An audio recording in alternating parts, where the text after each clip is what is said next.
When Latoya sings,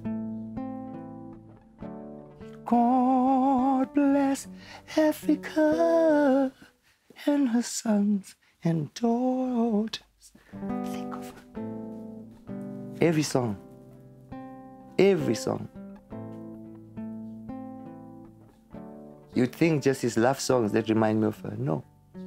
It is so difficult to erase those things because I've seen society, they say, no, that's gone, move on. By the way, you don't switch it off and you don't erase it. It's not gone. It's there, but it's gone underground. It's all about a support system that's probably not always what one would like it to be.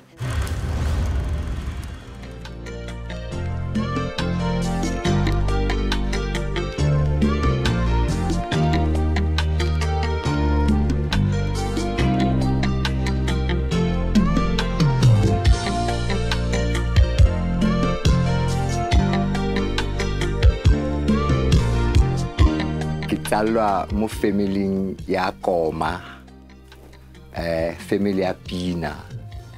I don't remember any time in my conscious life mono go sena Koma haralla pa lena la maken. Jana ka ke le last born mo ntlung e. Mo di banding tse ke di joinileng. I was last born. So, ke gola tlasa mathima ana, ke bona, ke lera, ke thora, ke di bona kaofela. And having the opportunity in my young days to see all sorts of people and all sorts of girls having a crush on this one and a crush on that one and stuff like that. But one day, my brother, Papa, the guitarist ya rona e vaile so re kopa tlo re thusa are hona le ngwanyana o mongwe ko morning da somelite and I think that's your wife. Oh, okay. She came in and said, hello Yella, and I was quite shy, but I greeted her and I met her, and later on in the evening we spoke. And I told her that I LOVEU. And she said, okay, just 1 second, please. She went to her elder sister. Oh, sis, die man say LOVE me. What moet ek say? The sister says, no, say it's all right. These arms are mine. That's how I met my amazing queen, Agnes Mary Boysons. We had 4 children. The first one is Pauline. The second one is my son, who was born, stillborn. And then there was Latoya Nubia, who is famously known as Tsidi, more generations. And then there was Khunzi.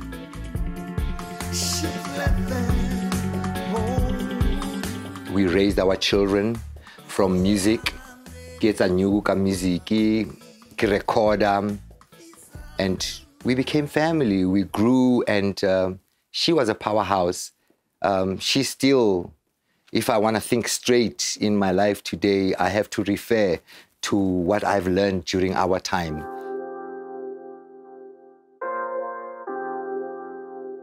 She supported me all the way. Even when she knew that my life was in danger, she would get in the car, prepare the baskets and everything, get in the car and we go. With our children, she was there with me. That's the kind of woman she was.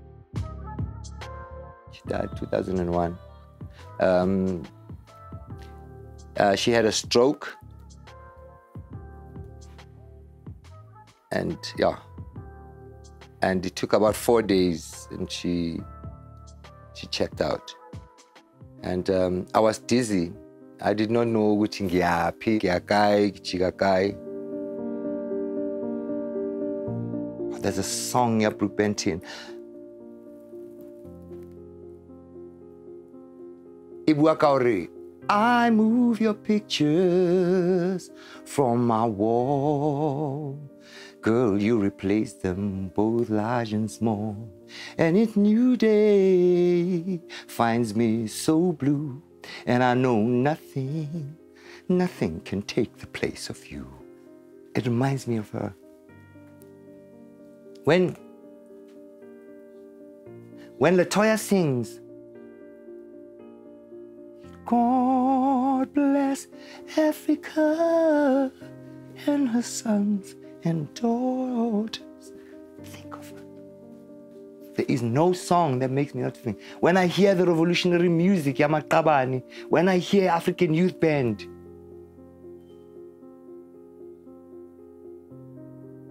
every song.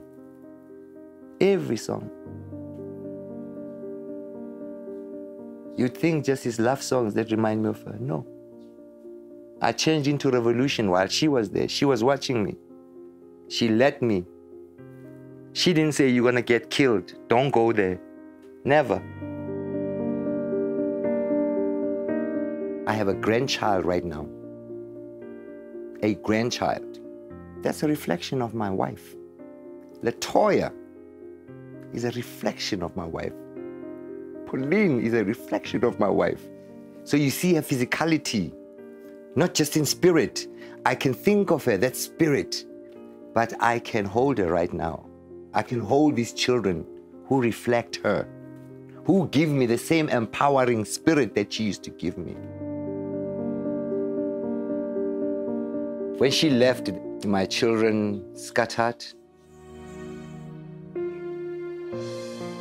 And some of them got involved in drugs.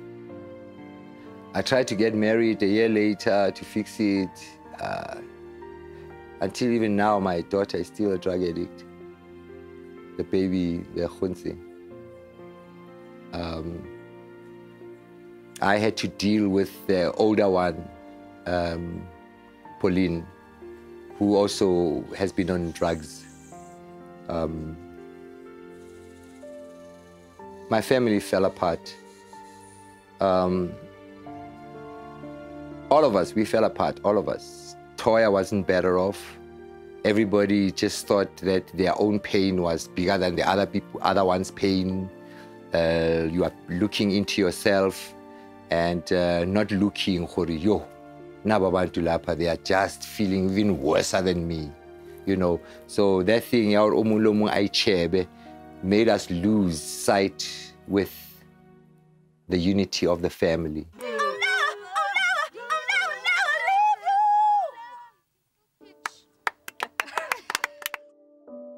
A year later, I got married, and I had this new wife of mine. She's also a soldier, you know, and she helped me to try and, you know, stay sane and keep things together. But unfortunately, I had daughters and who know their mother, and it was not easy for them to accept this new situation. So basically, the situation just turned out not so, it just didn't work. The pain that I remain with is the pain of my grandchildren right now. The pain of whether they can operate in the music business and be okay. The pain is in the future, but in the past, I'm all right. Onward, we march. I am healed, absolutely and totally. I can face my challenges right now.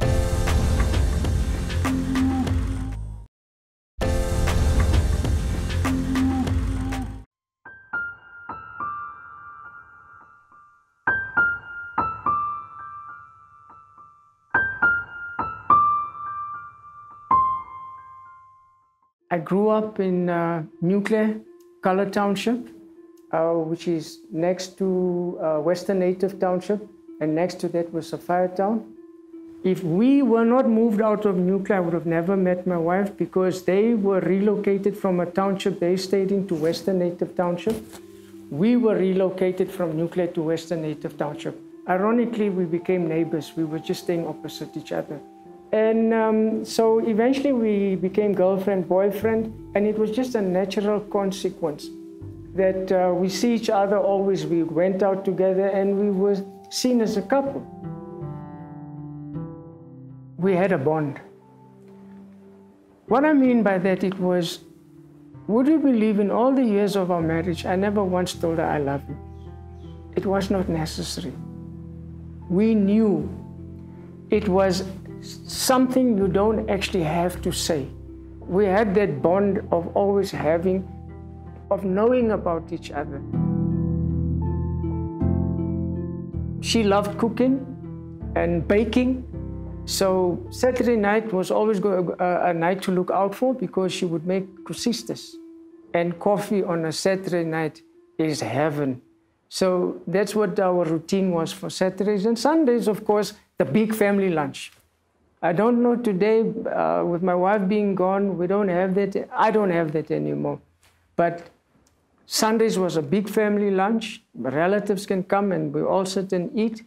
And of course, like Christmas, there would also be that big family lunch, which I miss dearly.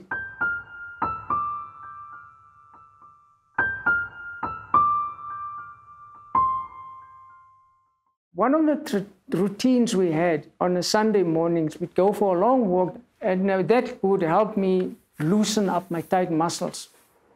April 2009, I noticed she kept stopping when we were walking. She kept stopping. It was not like her to stop so frequently. And then when we came home, she started complaining of cramps in her leg. And then, okay, we did therapy, massage. She actually did acupuncture as well, but the pains got worse in her leg. And then the leg became stiff.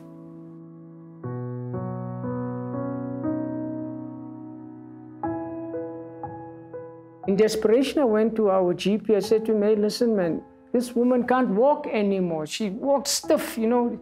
He says, the nerves are not speaking properly to the muscles. I say, so what's the treatment? He said, there is no treatment. I said, it can't be. How can there not be no treatment? He said, this thing is untreatable. There's no coming back from this.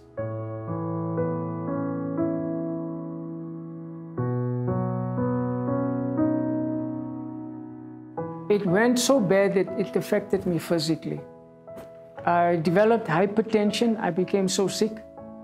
I got high blood pressure and had to be treated for high blood pressure.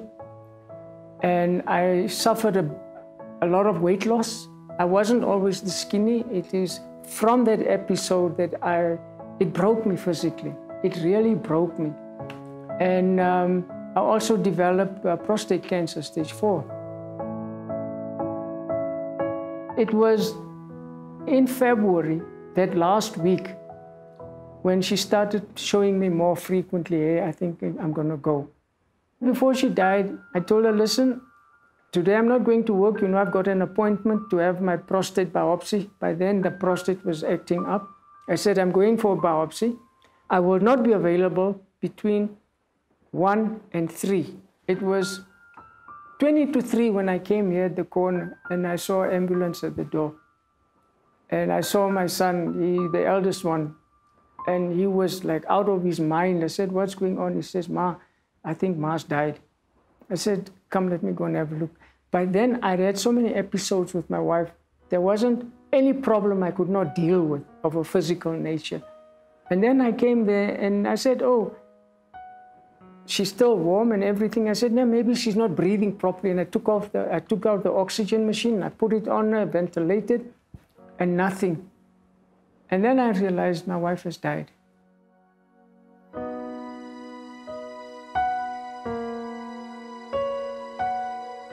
She was like this though, you know? So that is a strange feeling. You know this person has physically died, but you still feel them. You still feel them in the house. And to this day, I have that feeling. I'm never alone, you know? I feel her presence still with me. And people tell you, move on and all that. You see, after having been married to someone for 40 years, and having known that person before then, there is a lifetime of having been together that you don't switch off. It's always sitting there in the back of your mind.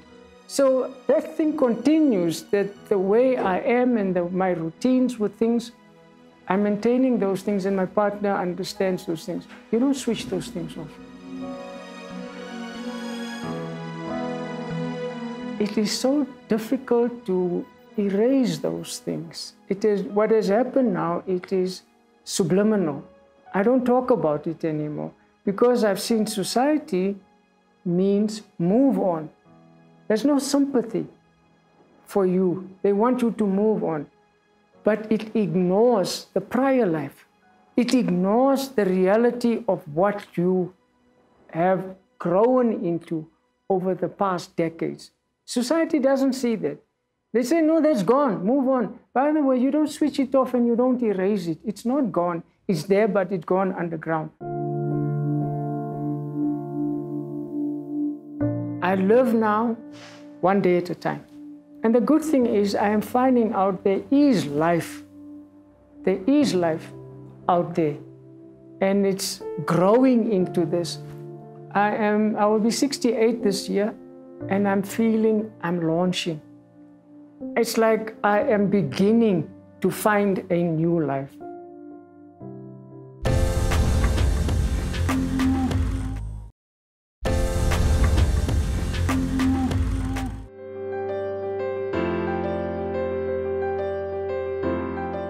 My name is Wanda. I'm in a professional career. I work on my own. I work from home. I don't have a family. I've been divorced too many years to mention. I don't have children. So it's a very isolated, very, I don't want to say lonely, but a very isolated life where I'm inclined to often suffer loss of stimulation. Those few hours where you sit at home and you spend alone and there's nothing enticing on the television or so, that's when I start craving some good company. Baby boomers to me is a lifeline for those reasons. And also for the fact that I meet really fantastic people.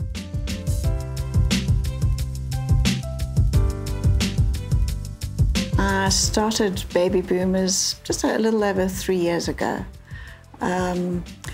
With a combination of factors. The first thing I was looking for was a group my age who could walk, hike at my pace, because what I was finding is the hiking groups and clubs that I joined briefly, too fast, too serious.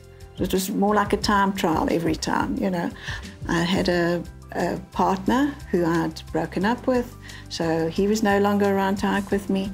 And I had a good friend who died, who also used to like that. I mean, that's just the stage of life, you know, one gets to. And I thought, I can't be the only one.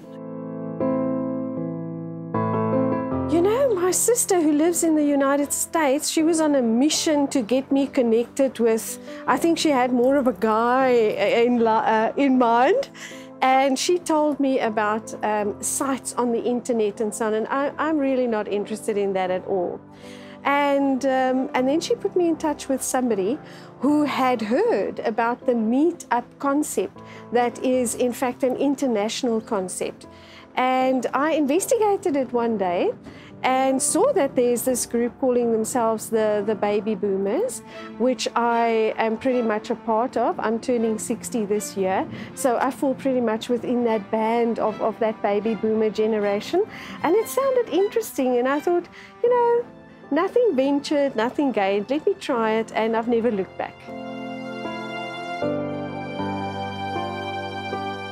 I don't have relatives really, apart from my dad in Gauteng and a brother in Cape Town. So it's all about a support system that's probably not always what one would like it to be. And that's where Baby Boomers to me fill a very, very important gap.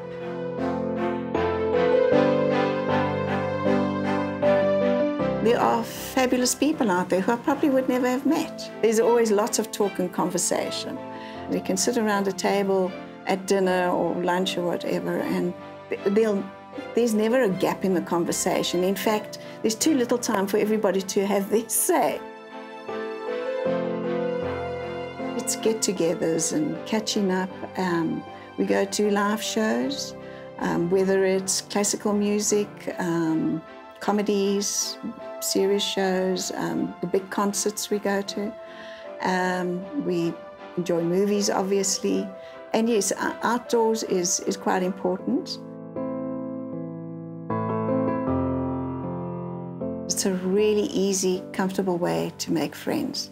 I think with a lot of people, when they get divorced, especially if it's happened later in life or they've lost a partner through death, it is difficult for them to get out there on their own. And they're very good at making people, the whole group, at making people feel welcome. And, you know, once we get talking and draw out information about each other, there's always somebody else in the group who's had the same experience as you, and it goes from there. And then they, you know, just join our events and build up acquaintances and make friends that way.